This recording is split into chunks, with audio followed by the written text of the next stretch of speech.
Japan, and Gotch trained a lot of guys. Like there's a lot of like, catch wrestling influence. Well, when you go back to the early days of catch wrestling, go Farmer Burns. Because Farmer Burns was like one of the, what is this? What are we watching here?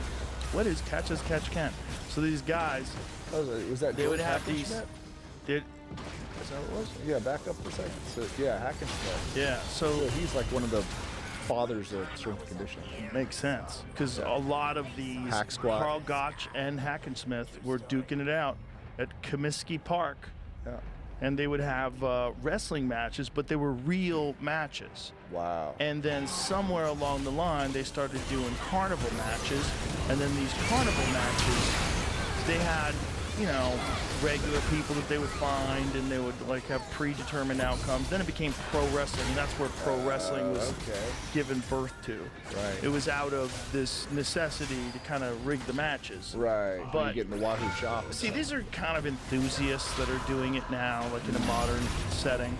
But the guys who really know the stuff, like Josh Barnett, has tapped out some legit Brazilian Jiu-Jitsu black belts in competition with catch wrestling techniques. It's like Kimuras, Americanas. That's like cool. They call that a double wrist lock, though. They have like different terminology for some of the same moves.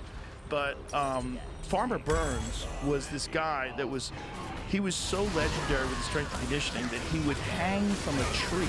He would literally like hang himself. Like his neck was so built up, and he was a small guy. He was like 160 pounds.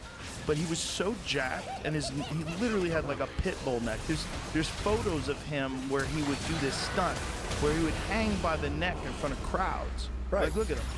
That's him. Oh, wow, okay. That's so Farmer Burns. Okay, probably very similar to the Mighty Atom, if you've ever heard of him. But you know how fucking strong your neck has to be, and not just hang sometimes, hang like all the time. Look at his neck. That's amazing. Look at his fucking neck. But he knew that, you know, if your neck is weak, your body's weak, your core is weak. If someone collar ties you, and you got a neck like that, you can resist it, and you could work your shit. Yeah.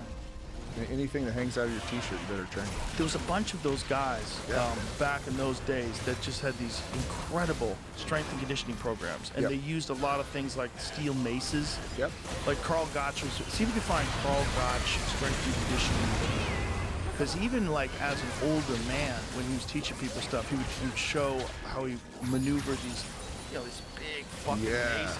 Super impressive stuff. Yeah, it's just, but it's maneuvering something, not necessarily lifting. All that functional strength stuff, you would have those guys do 500 bodyweight squats every day. Every day. So here's him back then. And a lot of it was like Hindu push-ups. And look how flexible he was. For a big fucking giant dude. Yeah. Like super flexible. So they realized that, you know, like we were talking about, technique is very important, but also strength. So look at the size of his foot.